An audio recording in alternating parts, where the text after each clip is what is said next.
My name's Ian Greenwood, consultant with the Asian Development Bank, coming to you from my home in New Zealand. And it's my pleasure to welcome you all back to the next session in our Green Roads webinar series. We've had a diverse range of sessions over the past 6 months or so, and today is another one in a different direction again. As is normal, the PowerPoint presentations you'll see today will be uploaded to the ADB webinar website, so that's available for looking at later on. Any questions you have, please use the Q&A button, and we'll try and get through those at the end of the session. And now it's really my pleasure to actually introduce Anastasia, who's from Meta Consultants, and she's actually going to lead us through the presentations and participate in the Q&A session at the end of it all. Now, Anastasia, very enthusiastic in the whole Green Roads space, and I'd have to say, and Anastasia may be able to confirm, but I think she probably knows the Green Roads Toolkit better than anyone, having spent many an hour actually putting the thing together. So we've probably got the person who knows it best. Whilst she has experience across a huge part of the Green Roads space, tonight or today, this morning, depending on where you are, she's going to lead us through a discussion on roadside spring protection. So Anastasia, pleasure is mine to pass the floor to you. Hi Ian, hi everyone. Thanks Ian for the introduction. As Ian mentioned, my name is Anastasia Deligiani. I'm project manager for Green Roads at Meta, and I'm also part of the Roadside Spring Protection project team that we will be presenting you today. So I will be moderating this first part of the webinar that includes all the presentations, and then Ian will take over for the Q&A. So our project is about integrating spring protection in the design, construction, and maintenance of roads, especially in the mountain areas. And we have 3 presenters that will explain everything about the approach, the project, and the key learnings that we have so far. Just to give you an introduction, that this is a 2 years pilot project, and now we are at the end of the first phase where we have done the most of the implementation. All the measures are in place. So we would like, before we start with the presentations, to show you a video that captures some early reflections from the communities on the project.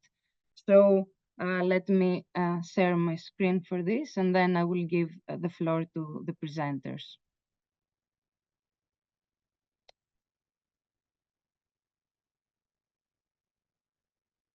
Can you see my screen?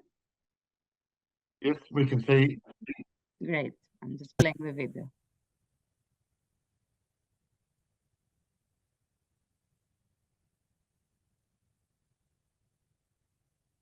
नमस्ते, म जगत सिजाली, छतर जोरपाटी गाउँपालिका ward number 2 मेरो घर। अनि म चाहिँ यो मुहानको बारेमा केही भन्न गइरहेको छु। यो मुहान चाहिँ विगत हामीले कति 10-12 वर्षदेखि नियालिरहेछौँ। नियाल्दाखेरि सुरुवाती वर्षमा यो मुहानको पानीले हामीलाई दुनिया वरिपरि भएको मानिसलाई खानको लागि, पिउनको लागि र वस्तुभाउलाई प्रयोग गर्नको लागि र साथै सुक्खा सिजनमा खेतबारीमा प्रयोग गर्नको लागि पनि केही मात्रामा खेतबारीमा प्रयोग गर्न, सिँचाइको लागि प्रयोग गर्न नि पुग्दथ्यो भने अहिले पछिल्लो क्रममा विगत 3-4 वर्ष यतादेखि चाहिँ के महसुस भयो भने यो मुहानमा पानी धेरै घटेर गइसक्यो, धेरै घटेको पाइयो। हाम्रो यो मुहान सम्प्रेषण गर्ने क्रममा पहिला मुहानमै इन्ट्याक बाँधियो। इन्ट्याक मुहानमै बाँधिदाखेरि चाहिँ त्यो 1 साल 2 साल चाहिँ पानी अड्यो। त्यसपछि त्यो इन्ट्याक अलिक राम्रो कङ्क्रिट नगरेको हुनाले होला त्यो फेरि मुनि छिरेर अलिक तल निस्क्यो क्या। पानी अलिक तल निस्केपछि त्यो इन्ट्याक बाँधेको नि त्यति अर्थ भएन। अनि अब इन्ट्याक बनाउँदाखेरि नि अब मुहानलाई कसरी सुरक्षित गर्न सकिन्छ त भन्ने खालको हिसाबले चाहिँ बनाउँदाखेरि अलिक राम्रो हुन्थ्यो कि भन्ने लाग्यो। ल नमस्ते, म वाङदा तामाङ, म धनकुटा नगरपालिका 1 नम्बर वार्डको वार्ड अध्यक्ष। जुन अहिले यो प्रोजेक्ट आइरहेछ, यो कार्यक्रममा आछ, यो चाहिँ अहिलेसम्मको चाहिँ मलाई चाहिँ लागेछ एकदमै राम्रो कार्यक्रम लागेछ। किनभने यो अरू कार्यक्रमहरू, अरू प्रोजेक्टहरू आउँदाखेरि त्यो प्रोजेक्टले पानीलाई मात्रै फोकस गरेर आयो भने पानीको मात्रै काम गर्थ्यो, हैन, बाटोको लागि आयो भने बाटोको मात्रै गर्थ्यो। जुन अहिलेको यो कार्यक्रम चाहिँ पानी पनि जोगाउनु पर्छ, बाटोलाई पनि जोगाउनु पर्छ, त्यसलाई व्यवस्थित गर्नुपर्छ भनेर चाहिँ यो कार्यक्रम तपाईहरुले चाहिँ गरिरहनु भएकोले गर्दाखेरि यो चाहिँ असाध्यै हामीलाई मन परेको छ। र यहाँको जुन उपभोग गर्ने उपभोक्ताहरू छ, यहाँको जनताहरू छ, उनीहरू सबैजना चाहिँ यो कार्यक्रमप्रति धेरै नै खुसी छ। नमस्ते, नमस्ते, पवित्र थापा हो। मेरो नाम मन्जु थापा हो। म इस संस्थाको हामी पनि सचिव हो मैले। हजुर, अनि हाम्रो यो रोस्प्रो प्रोजेक्ट आइसकेपछि र आउनुभन्दा अगाडि के अन्तर पाउनुभयो हजुरहरूले? यो प्रोजेक्ट आउनुभन्दा रोस्प्रो अब आउनुभन्दा अगाडि हामीलाई धेरै समस्या थियो। हामी आधी घन्टा तलदेखि पानी लिएर आउँथ्यौँ, कता यता खोलादेखि तल खोलामा जानु पर्थ्यो। त्यसमा हामीलाई समय पनि हामीलाई हाम्रो खेर गइरहन्थ्यो। अहिले यो प्रोजेक्ट आइकन चाहिँ हामीलाई खानेपानी धेरै सहज भएको छ। घर घरमा धारा छ, सबैलाई खाना योग्य छ, वस्तुलाई खुवाउन पनि हुन्छ, लुगा धुन सबैमा हामीलाई धेरै समय त्यो पानी लिन जाने समयमा चाहिँ धेरै बचत पनि हुन्छ। र त्यसमा साथै हामीलाई प्लास्टिक पोखरी पनि प्रोजेक्टले दिएको हुँदा सिँचाइ गर्नको लागि हामीलाई धेरै राम्रो भइरहेको छ अहिले।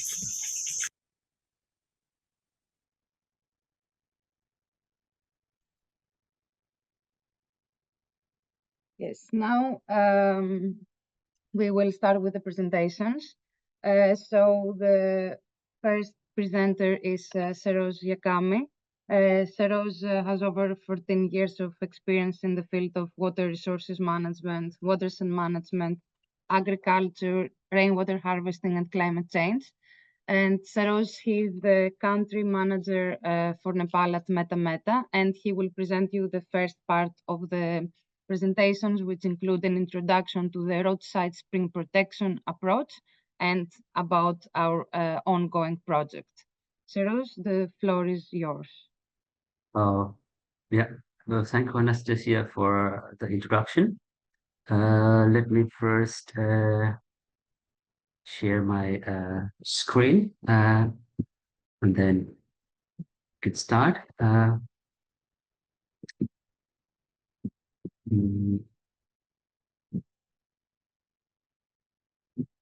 So I hope you can see the full screen now, right? Yes. Yes, thank you. Okay, thank you. Thank you, Anastasia, for introducing and also introducing a bit of the project already. Before actually going to the project, today we are going to present a bit of the a unique topic, I would say. It is on roadside spring protection approach that is a part of our greater Green Roads Water initiative. So Anastasia has also mentioned that already. Before going to the topic, I would like to share something on the mountain, aquifer, springs, and the road, and I would explain why this is important to discuss before we actually go to the real project, RoSPro. So mountain springs emerges from the ground, storing the catchment. The geology of mountain control the occurrence, movement, and the storage of the groundwater. Generally, springs form from the weather jointed and fractured rock layer. And though it is poorly understood and insufficiently mapped due to limited studies and research, yet it is essential for essential resources for water resource management and to deal with the water security for the mountain community. You can also see the picture explain a bit how this aquifer moves and from the spring and then it's distributed to the community. Moving to the next slide, around 1.5 billion people directly depends on mountain spring sources for drinking water. and it's directly dependent on them. It is actually the lifeline for the mountain people for drinking purposes, for domestic purposes, and for also the agriculture purposes. Spring is critical for year-round water access, and it reduces the water fetching time for water transportation, especially in the rural community. Basically, we are focusing on here with the women who are really the person related to the water transportation, water access. Spring depends on rainwater and snowmelt, and often very sensitive to the climate change impact. And further, the haphazard road construction in mountain ecology, geology, land use changes, and deforestation has threatened the spring health. Moving on, mountain springs has been challenged by many factors. One definitely is a climate change, where it has reduced rainfall and snowmelt, and change in rainfall pattern has a direct connection with the spring discharges. The land use change, such as deforestation, agriculture disruption, disrupt the recharge area of springs. And further most important, road development interferes the groundwater flow, causing spring to dry up. So basically, when we are talking about road and spring, a road, we say road is the entry point for any sort of the development in a rural context. The introduction of road not only brings the development, but also changes the hydrology of the area and surface runoff patterns. The poor alignment of the road and the poor drainage cause erosion and disrupt the natural flow of water. So to avoid such consequences, it is good to avoid constructing road with the potential spring sites. If not possible to avoid, we suggest that it is good to make use of manual labor in the sensitive areas that could help to prevent spring disruption. Then measures to protect and manage springs. And also, it is suggested to have a good road design, for instance, outdoor sloping road, drainage structures, cross drainage. That will also help to increase the durability of road itself. Like in the pictures, we can see a numerous example of haphazard road construction, where road constructions is led by dozer operators, especially when we are talking about local government developing or constructing the road. Those roads are poor alignment, poor drainage, and which lead to the quick damage of the road itself, and also trigger to erosion and landslide. We have listed out some sort of the good practices for roadside spring protection. We can find this in the guideline. This table helps to understand how to protect and manage roadside spring for a different context. For instance, for drinking, for domestic uses, and for agriculture purposes. A set of measures are proposed for a different context. For instance, spring boxes and retaining wall with the weep holes at spring points, depending on what sort of the objective is. If it is domestic use, it is you can use a spring box. If it is for agriculture or other purpose, maybe you can use a retaining wall at the weep hole. And a drain, cross drainage, like pipes, fence matrices, conveyance means, and storage structures to collect water are some of the examples we can see in this table. And you can also see the advantages and technical requirement for this. And here we have these two documents. They are the base for this roadside spring protection approach. One is the guideline on roadside spring protection issued by Department of Local Infrastructures with the support of Meta. And the second one is the protocol for reviving springs in the Hindu Kush Himalaya.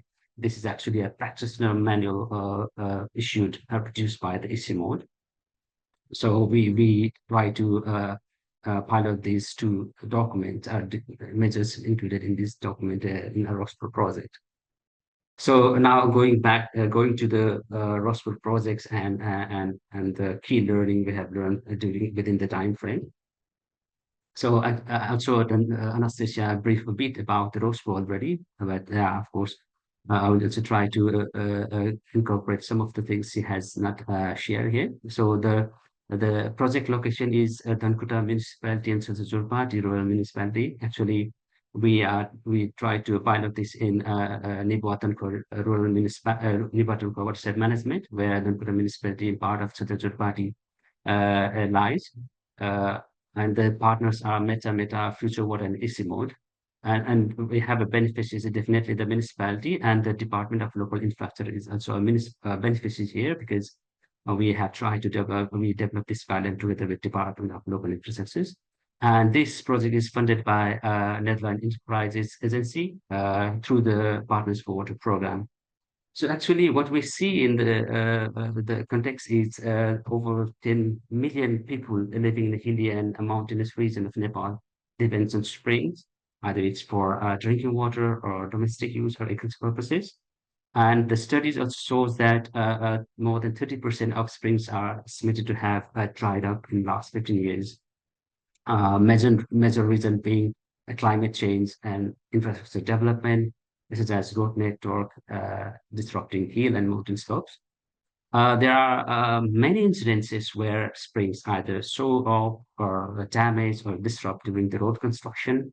We have observed that along the way. And there are other incidences where a roadside spring damaging road surface itself and interrupt regular road transportation.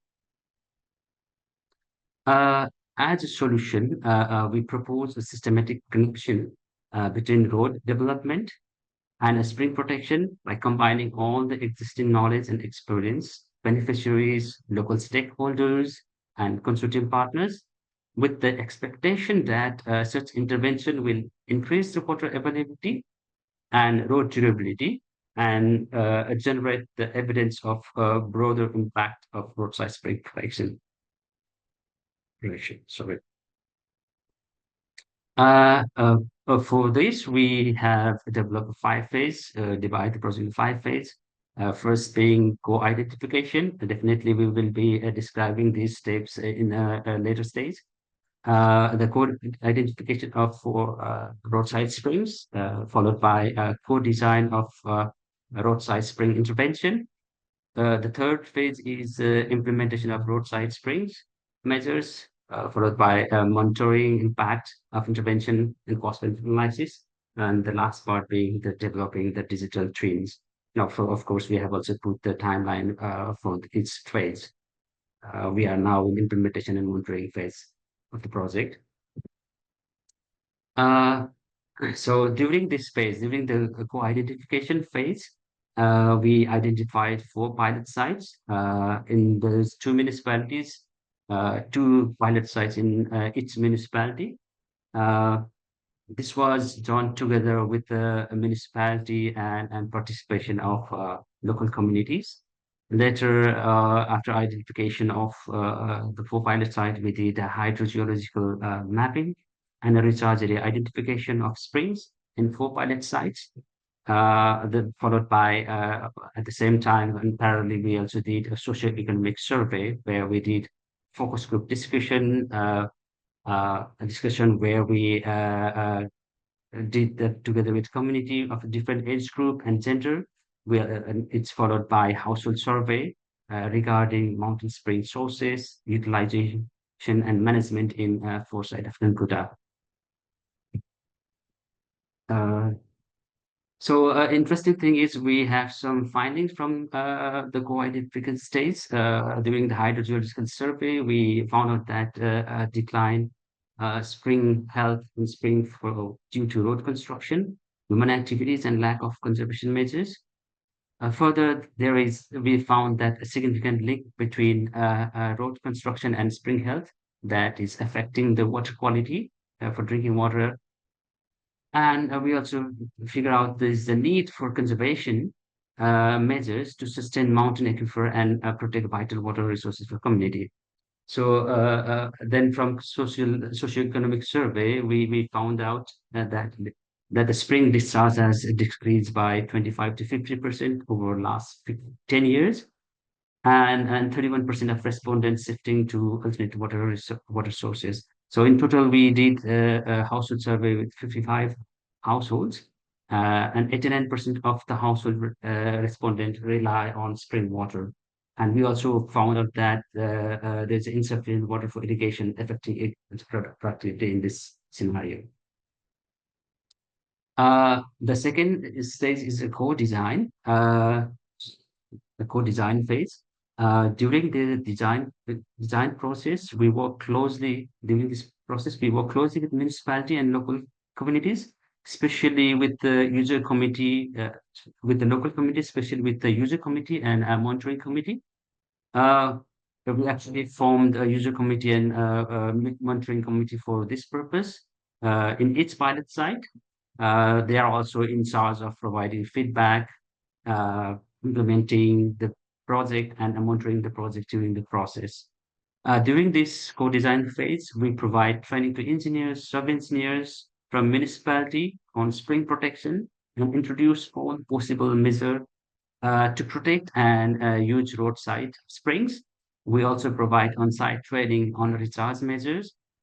Further, we provide training to user committee and monitoring committee on monitoring, keeping record of work, and keeping record of finances. We also facilitate engineers from municipality during the design process. And you can also see the picture where we were presenting the design to the mayor of the municipality, where we present them with the municipality staff and community. And we also incorporate the feedback provided by those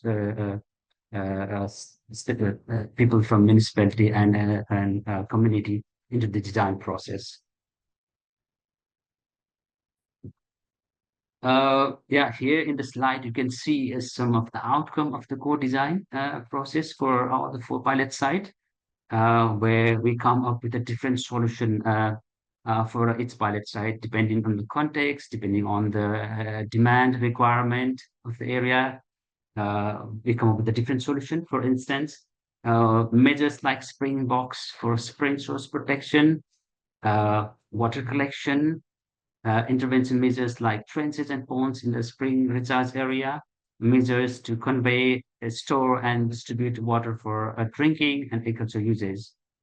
Actually, this is the product we have developed with the effort of RoSPro team, engineers from municipality and local communities. Here you can see 4 pilot site named. One is Boje Khola Spring and Chanchala Devi Spring in Dhankuta municipality, and Doje Dharapani Spring and Kesari Kharka Spring in Chhatrapati rural municipality. So from here on, I would like to hand it over to Anastasia again. Thank you, Saros, for the presentation. I hope it's getting more clear to the audience, because it's a quite unique approach. So this project is quite new and an example that we can use to showcase how this approach can be implemented. So the next presenter is Madhav Kadal.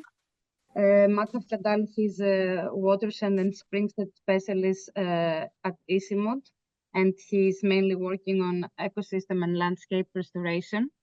Madhav, he has more than 20 years of experience in contributing to research and publishing more than 70 publications, including research papers, books, resource manuals, and articles focused on springside and watershed management, hydrometeorology, soil and water conservation and management, and participatory on-farm action research. Madhav, he will present the next 2 phases of the project. Madhav, the floor is yours. Thank you. Can you project the slide, please, Sarojji? Good afternoon, everyone from Nepal. Building on what Sarojji has explained, we jointly not only co-design the project, we jointly implement the project together with all partners involved, communities of 4 spring sites, and This project is saving the road with excess water and also increasing the water availability. So this is a unique project, as local people explained in the earlier video which we have shown to you all. Basically, we carry activity in roadside where the spring outlet emerges, and at the recharge area site, right? The presented infographics clearly shows our approach. There is a road, near the road there is a spring which damages the road, and we need also to increase the water availability or improve water security. So we need to improve the discharge of water, right? So we work at both sides, upstream at the recharge area and at the outlet of the spring where spring intersects with roads. Next slide, please. So moving on, what we do at the upstream site to improve the spring discharge and overall spring site management, to improve water quality, water security, what we do? We follow systematic approach, right? So as earlier Sarojji shared the 6-step protocol. This is the standard protocol that we apply for spring revival in Hindu Kush Himalaya region. This protocol has 6 steps. First 4 steps are basically action research steps. And the step 5 is basically implementation. And step 6 is about measuring impacts after the intervention, right? So let me brief each step. So what we do in step 1? So we start with comprehensive mapping of springs available in that locality. So we geotag all springs. We collect basic information like users and uses of that spring, surrounding environment, land use and land use system. And we do this with our citizen science approach. So all the we train community resource person on mapping of spring, and they do actual work in the field. We use a mobile app for collecting data in the systems. So citizen science approach and digital technology we use for this comprehensive mapping. So step 2 is about setting up a data monitoring system. This is required to collect baseline data, right? Unless we don't we don't record baseline information, we cannot track impact after the intervention. So data monitoring system includes setting of instrument, collecting data, data transfer, analysis. So basically in this step we install rain gauge, we measure rainfall, we measure discharge, water quality. And then step 3 is about understanding the social and governance systems in detail. So who are the users? What is the governance system? Are there users group or not for that particular springs? And are there any conflicts among users? All this detailed information we collect in step 3. And step 4 is the core of our approach, 6-step approach, which is about hydrological investigation, hydrogeological investigation. Here, this is particularly important to identify the recharge area. So what we do, we map all rock, we identify deep and strike direction of rock fractures. Based on that, we prepare a conceptual layout for groundwater storage and movement. Based on the conceptual layout, we delineate recharge area, because we cannot work everywhere above the spring, right? We need to save our resource, also budget. So we need a precision delineation of recharge area. So hydrological investigation is about delineating a recharge area. And step 5 is we work on recharge area. Basically, we construct rainwater and runoff water harvesting structures. There are many hundreds of structures are available in soil and water conservation and watershed management practices, but depending on the land ownership, land use type, we select appropriate rainwater runoff water harvesting structures, and we construct those structures only in the delineated precise recharge zone. And step 6 is all about measuring the impact of spring revival activity. So we get baseline data from step 2, step 3, and step 4, right?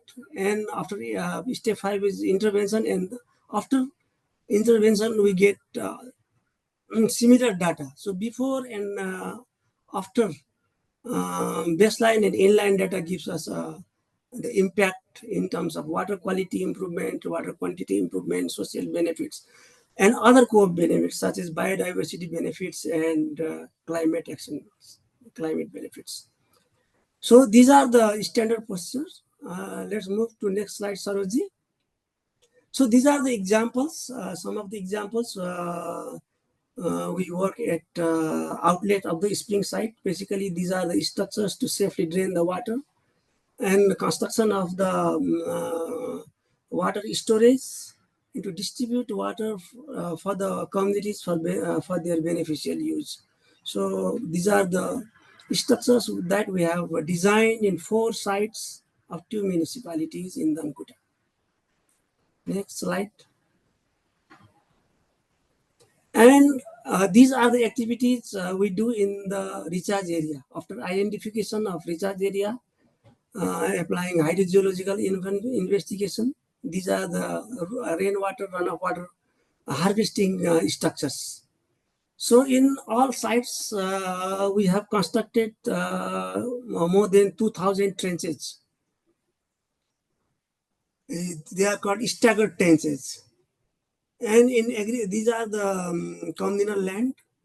And in the agricultural land, we constructed 300 toe trenches near the terraces.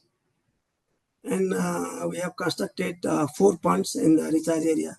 So there were altogether 2,454 rainwater harvesting structures.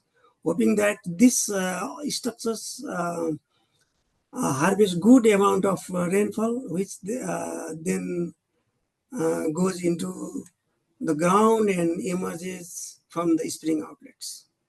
Next slide. So, as Sarojji explains, we don't only implement our activities through communities and partners. We do a training in capacity building. Capacity building is an integral part of our approach. We try to build capacity of local technicians, engineers, communities, as far as in each step. So these are some photographs when we did capacity building training during establishment of recharge measures. Next. And then monitoring impact. Basically, we after the intervention, we monitor impact against baseline. Basically, impact monitoring. We measure improvement in water quality, quantity, and we also measure social impacts, co-benefits on biodiversity and climate, cost-benefit analysis of springside management overall, and we also investigate what has improved after the intervention, like road access to vehicles and people, what was the maintenance cost before and after the intervention. And we also try to document features like the improvement in erosion, waterlogging, flooding, sedimentation, etc. And overall water security to the beneficiaries. So these benefits we are monitoring. and I think after some time we'll be able to provide good knowledge product on impacts. Thank you, Sarojji. That's all from my side. Over to you, Thank you. Anastasia. Thank you, Mustafa, for your presentation.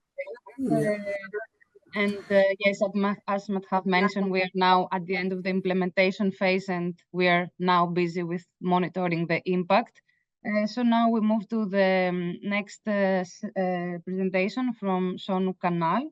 Sonu, he's a hydrologist and climate change expert at Future Water based in the Netherlands, even if he's joining now from India.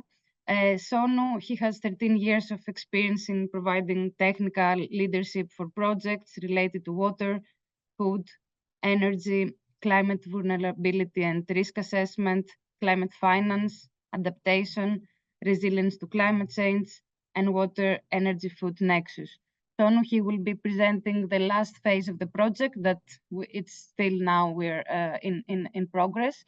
And this is about extrapolating the benefits from pilot level to basin level to see all the opportunities for upscale for this unique approach. So, Sonu, the floor is yours, please. Thank you, Anastasia. I hope my screen is shareable now. So my previous speakers have focused mostly on the spring side interventions. And for the next 5 to 7 minutes, I would like to present how this can be upscaled to ensure the water security on meso scale or per se sub-basin to basin scale. So for this, we need a digital twin. As per the definition, digital twin is a dynamic and digital representation of the reality. So it sort of mimics the behavior of the physical condition and then uses the data and the model and simulation, which also helps us in enabling real-time interaction and forecasting. So if you look at the components, it's a physical entity. So what you do is you actually mimic what is in the physical reality. You create a virtual model that replicates the behavior, for example, hydrological model. And then you also want to connect it with the real-time data flow from the sensors or the database and Earth observations. And in the end, you want to simulate the scenarios, right? How to monitor the changes and test the sensitivity and the responses of different enablers. So in this project, we are using SPY model to make a digital twin. So what is SPY model? It is a spatially distributed leaky bucket type glacial-hydrological model, and it is based on the mass conservation approach. On the right, you see basic schematization of the model. So why we are using SPY? Because it includes cryosphere, mountain hydrology, lowland hydrology, and also the land surface processes. The module, it has modular setup, so you are able to switch on and switch off the irrelevant processes. For example, if you are treating one of the springs in the mountains or very say per se very high mountains, then you can turn on your glacier module. But for instance, if you are implementing measures on your spring shed in the hilly areas where you don't have glaciers, then you can turn off the module. It has also strong linkages with the remote sensing data. Nowadays, we have a lot of data that is available from the remote sensing and Earth observations. So you are also able to plug in it easily in the model. And again, it can be used for the strategic and operational support. And the first and the foremost thing is it's available freely. So in most cases where we work with the stakeholders, where we don't have enough money to buy expensive software packages, then these toolkits are available freely on GitHub. So question arises, why do we need to use digital twin for the water resource management? I think I already set up the context, but just to make into perspective that we need to understand what's happening today. Where is actually water coming from? What are the, per se, the sources of the water, and what will also happen in the short term to medium term future? In the figure, you see a regional representation of water availability through 15 major river basins in high mountains of Asia. You also need to track what is happening on the real time, for instance, water level, discharge, water quality, and other usages. But also at the same time, for the policymakers, you need to see what are the different scenarios. So these digital twins are effective in modeling the interventions, such as water availability, right? Climate change impacts, what will happen in future in different time horizons, but also the socioeconomic development, right? Nowadays, a lot of socioeconomic developments are going on, and then you want to see if the water would be available in future, considering those developments. And we also have quite some agricultural changes. As you see that these model can also be used to predict the soil moisture conditions in land. And in the end, you want to develop a decision support system that would be helpful for the stakeholders, for the policy makers, for the local people, the villagers, and also different sectors, in this case, water sector and the road sector. So the question then comes to how do we translate these model concepts to actually implementation? So first we set up the digital twin, and then we use QGIS system with a particular resolution. In this case, we use 100-meter resolution to set up the model. And then we are simulating the model on a daily time scale. The data we use are a blend of the ground observation and also the satellite information. And the scale we are looking here is 50 to 100 kilometers square, because we want to know what are the larger implications of those interventions, which are in this case only 4. And then we want to see if these 4 interventions are in a hypothetical scenario, if you do such exercise in 100 of different springs, would it have any water security on the larger scale? And it also synergizes with ADB operational policy 5, which is rural development and food security. So we convert the concept to a model, and we set up and simulate the hydrological behavior of the spring shed, and try to link the spring shed concept to larger scale watershed concept. So in designing intervention and scenario, we use this digital twin. First, we model the baseline scenario where we do not do any sort of intervention. And in the next phase, once you have the whole baseline model ready, then you implement the scenarios. The scenarios can be of different types. For example, the land use change. So there you want to see what are the impacts of the afforestation and the crop change and land use, land cover change. As Madhav and Saroj explained, that there are 2,000 depression ponds and trenches. So we also want to see what are the impact of these depression ponds on the water security. You also can measure the NBS. I saw that one of the Q&A that can we use nature-based solution? Yes, we can do that. And there are also other type of intervention that we can model. And in the end, we want to use these scenarios to assess the impact. The impacts could be changes in water availability, which is tangible that you can measure. The changes in ecology, sometimes this is not very tangible. And the socioeconomic impacts that you see how much community empowerment have been done through these implementation. And then in the end, the benefits to the road. Having said that, I would like to now use the final slide where I would like to also show that all these work that we've been doing would encompass in a digital support system toolkit. So it is a toolkit that visualizes and assesses the digital twin, the modeling results at sub-basin to basin scale, but also adds information on the spring level interventions. So for the platform, we use map store and GeoServer at the front end and the back end. And the outcomes are the stakeholders, right? They get information, they get evidence-based results, and that would also help them to scale up the water management strategies. As you can see, there are different components of the digital support system. One of them is results of the digital twin, and then you can also see what are the socioeconomic data gathered in the project, the linkages with geohydrological data within the project, and also the final cost and benefit analysis. So it gives you a comprehensive story of the interventions to the large scale water security. And in the end, we want to optimize the water distribution to the different sectors, in this case, drinking water, irrigation, and household needs, to bridge up the gap between the policy level and on the ground actions. I would like to give the floor back to Anastasia. Thank you, Shonu, for your presentation.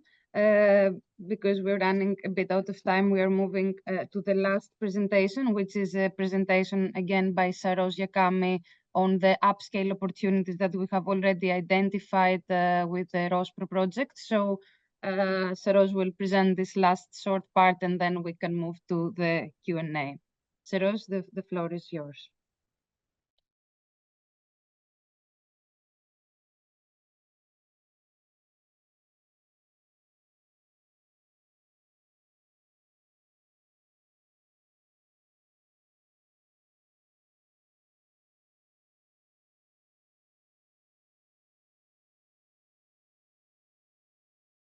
Sorry, you might be on mute.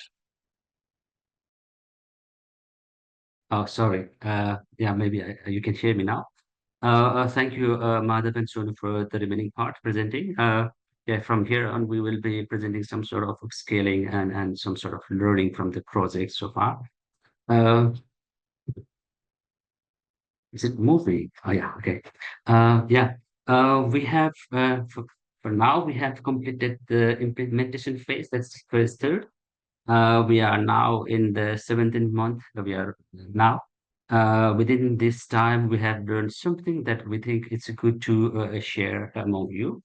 We think and we have experienced that the participatory approach with the engagement at multi-level and multi-stakeholder is very crucial.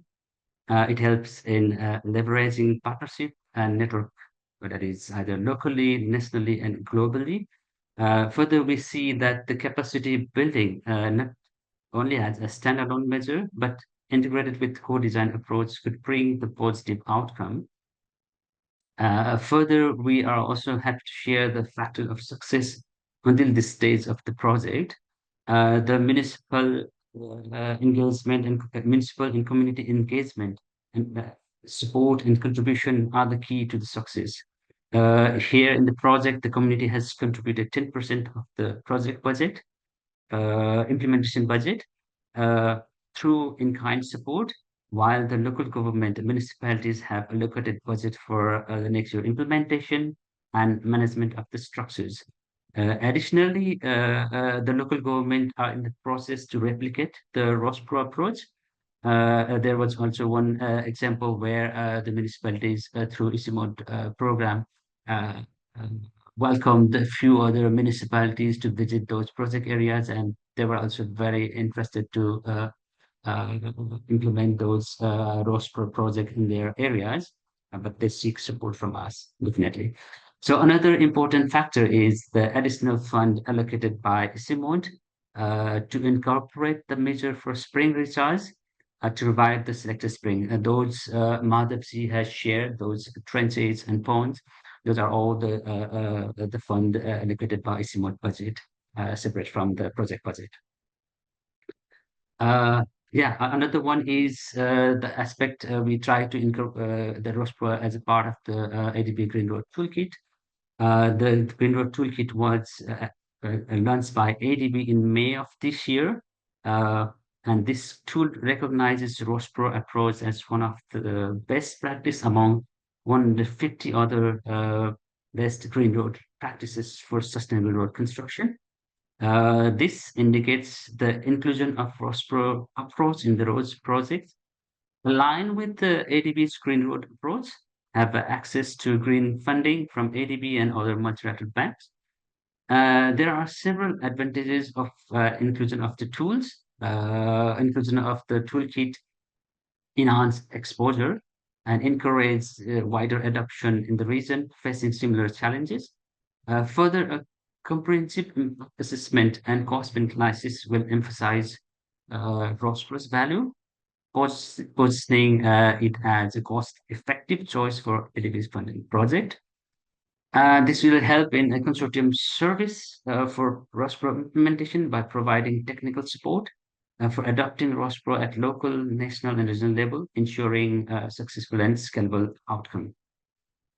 And we also explore the opportunities. We try to do this in the regional level as well. So at the regional level, what we are thinking is by strengthening around more than 300 municipalities in Nepal, and also including the enhancing the upscaling in the project or work in Department of Local Infrastructure in Nepal. We're also thinking knowledge transfer in Asia, especially in the Hindu Kush Himalaya region, where the region is spread over 8 countries with more than 240 million people residing in these regions. And also the 10 river basin are started in this area. Another is by deploying ADB's Green Road Toolkit that offer practical solutions for green roads and promoting environmental and societal benefit beyond the connectivity. So to enhance RoSPro intervention, we promote to implement the measures at spring recharge or spring set areas to further enhance water security actually and spring sustainability. From the spring area, optimizing water distribution system, water use efficiency, both for domestic and agricultural uses. So as a last slide, we also tried to propose some strategies that could be essential for the coming days. We suggest to integrate resources, for instance, combining the ISIMO data portal where they have a lot of information regarding the springs, the quantity, situation, all the details with the ADV Green Road Toolkit to broaden the scope of implementation and impact monitoring. We also suggest to have a provide capacity building support on applying the right measures in the right location to maximize the project impact. We also just expand participatory pilot approach to strategic location in the region to demonstrate approach effectiveness, considering scaling of pilot intervention in the larger reach. We also bridge the gap between national and local stakeholders in the road building and water resource management, prioritize water use strategies in scaling up roadside spring protection measures. Having said this, I would like to conclude the presentation and thank you for listening us. Thank you, and thank you to all the speakers. I'll get the speakers to all come put their cameras on. We've just got a few minutes for questions, but we might just push on a few minutes after the hour if people are happy to stay around. I just want to pick up a question that Nancy had earlier about the impact of road discharge into the springs. Is there any guidance how far away from a spring source it is safe to discharge water into a catchment basin? Like, is it, is the water from a road filtering through maybe 100 meters of soil then safe to go into a water spring, or is it never allow the water to go into a drinking supply? Anyone? You're on mute there. Maybe Madhavji or Sanjeev, if you have. Yeah. Maybe I can add a bit yeah. there. Thank you, Ian, for the question. And yeah, I mean, there are two aspects. Yeah, first thing is the storm water that flows through the road. It should not per se directly discharge into the springs, right? So you need to, what we are doing actually in the project, we are implementing measures next to the road that really catches the storm water and discharges away from the spring source. But in a way, it can also infiltrate, right? And yeah, infiltration that we literally cannot really stop. But the direct discharge into the spring, yeah, we don't do that, and we do implement the measures. Would you like to add on that, Saroj? I Or guess my question, if I can just add to that question, expand. So if we're like on a hillside, the road might be, half a kilometre away from the spring source. Do we need to be worried about it at that point? If it's then going to soak into the yes, groundwater? in some cases, yes, you do. Because most often in the spring shed management, it's a different concept than watershed, right? Watershed is valley to ridge, and spring shed concept is valley to valley, right? So whenever you do the roads construction, you need to make sure first, you have to comprehensively map the springs, and once you identify there are spring sources, then you need to see where are the recharge areas. And most often the recharge areas are not actually close to the spring outlet. It is actually in the other side of the valley. So on the other side. So whenever you do the road implementation or the construction, it is very important to really identify what are the recharge zones and make sure that the road construction would not really go through those recharge area. If they do, then the construction should be done in such a way that it doesn't really disturbs, right, the whole spring chain. Because most Yep. often when you Yep. do all this blasting, it has the vertical cracks, and then water most often infiltrates down, and then it doesn't really reaches to the spring per se, the outlet. Thank you. The impact or the effort to actually map the springs and their sources, is that a large cost effort? Like, just quick answers, because we'll get through some more. So anyone want to give an indication of the time and effort on that? Can you repeat the Yeah, question? Because I could. Oh, yeah, sorry, Soj. Yeah, no, but you can, because I cannot hear it I well. could. So maybe. No, I could take just some ballpark figures. I think in the end, I think it's not a big cost part. I think largely what we've done is to have a combination of on the ground truthing of the system. So there are local people in place who actually measure data like discharge data, rainfall data, which is not costly. You have to set it up, but once you set up the system, it runs. So then, and the next thing is that we also try to use a lot of geodata, remote sensing, and GIS based. And there's a set of data that you need to collect, let's say once beforehand, to map the area, to map the recharge areas, etc. But that is one of. So yeah, it's really difficult to give a figure, but I would say it's less than 5%, like in your project. I think it's really not a big cost part. Okay, thank you. A question here from Stacey around the understanding that a lot of the groundwater has got arsenic contamination in it in Nepal. And I guess the question is, do you test the quality of the spring water? And then at some point do you say, well, this water isn't actually good for you anyway? Like, where do you draw that sort of limit? Yeah, maybe I can go with this. Yeah, actually, it's a good question, the arsenic issue, but the arsenic issue is only majorly in the dry area, flat area of Nepal, but the spring part is somewhere in the mountain and of course in the hilly areas. Definitely, we have done a water quality test from the outlet of the springs, like whether that is drinkable or not, that is usable or not.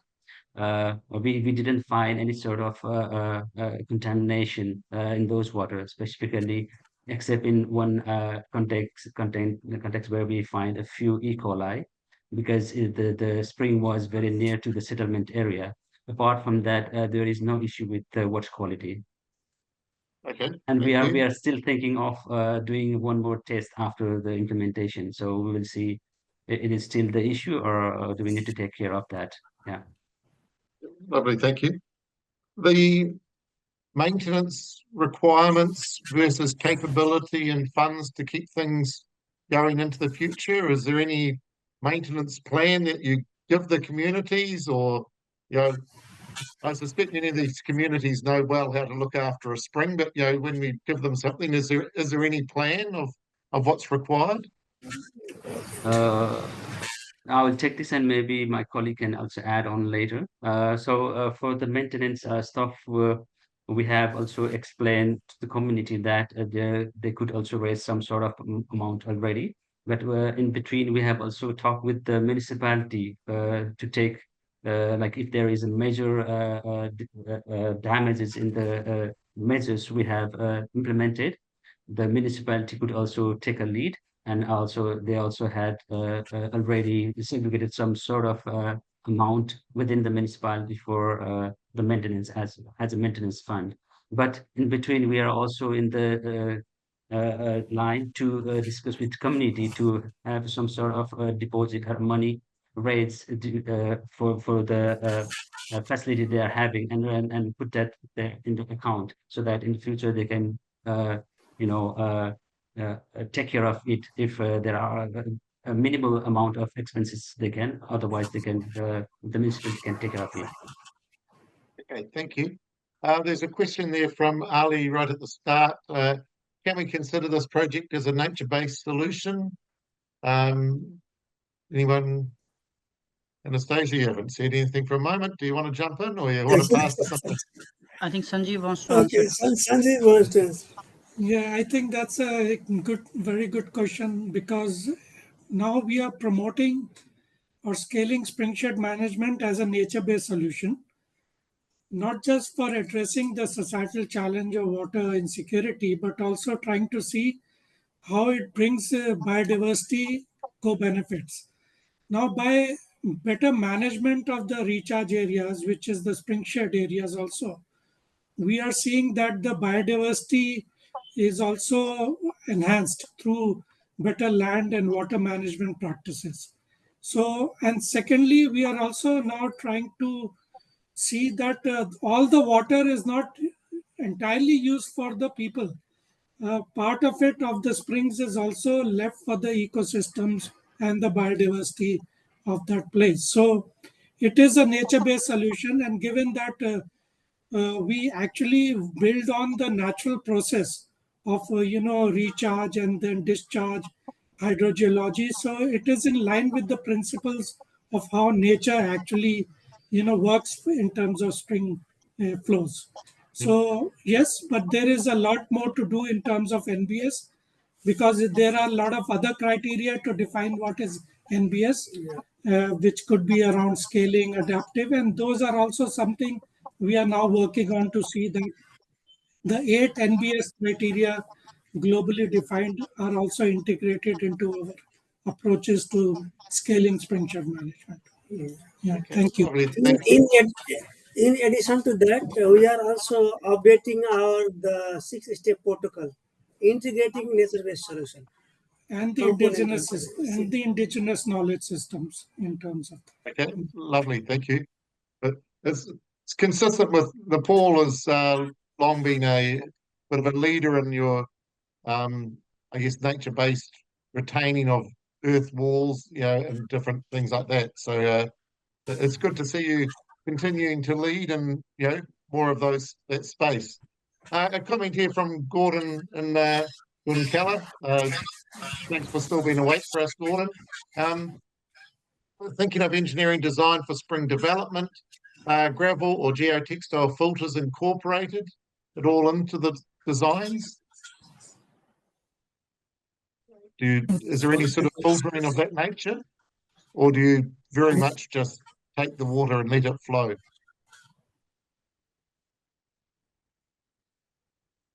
At the moment, we have not integrated this solution which has been suggested, but I think that's a very good one.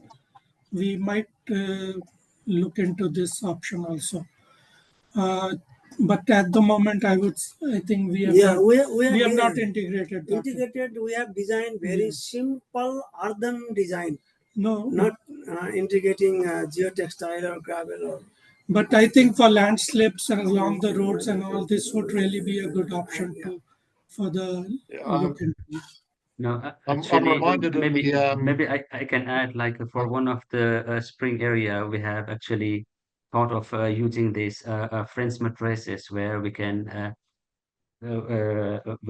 take care of water. The water is clean, but in case of the water is very with a lot of dirt and something, it may be quite difficult because of the filtration system of geotextile may be blocked. Even the gravel could be blocked. So for the areas, one area we were trying to think of the fence mattress where we can use of this gravel and a geotextile material as a drainage system, but still to implement. But due to the lot of hurdle of construction work happening in the road, but we are still thinking of it. Yeah, thank you. Can I add one thing? I'm reminded of I think it was in the Pacific Islands, Cook Islands. They had a spring feed to their main island water source, and they had sort of an opened concrete tank for the water with the baffles, so the water would just flow in through the coarse gravel, through a sand, and finally came out the other end. So if it had to be maintained, they had that ability, to get in there and empty it out by hand, sort of thing. So there are some reasonably simple approaches to these things. I'm just aware of time. I was just trying to pick one or two more. I agree there with Viper's comment about the capacity building. I'll pick up Praskesa's comment there about how can we revive springs and road expansion projects? As the hillside excavation occurs, it starts to disturb existing springs and causing drying up of springs upstream. Any thoughts on that? I can maybe give a few of my views on that. Yeah, I mean, it is also quite tricky questions, right? The first thing that we say that, whenever we do these road expansion projects, then there should be a linkage between road and road alignment, and especially the springs, right? That you probably want to avoid the roads through those springs. But in case if we have to do that, then there are still some measures, right? Then you have to do, let's say, detailed hydrogeological data sort of collection, right? And you have to look into the technical terms such as dip and strike of those bedding rocks. And you need to make sure that whenever you do those construction, that you don't really use heavy machinery and blasting. Otherwise, the bedding plane and fractures, because normally with the rock, the fractures would develop easily. And if those vertical fractures are there, then water would actually directly go into the ground without actually, coming through the fractures of the bedding plane. So yeah, you need to do a bit of, and then yeah, it can add a bit of cost to the road expansion.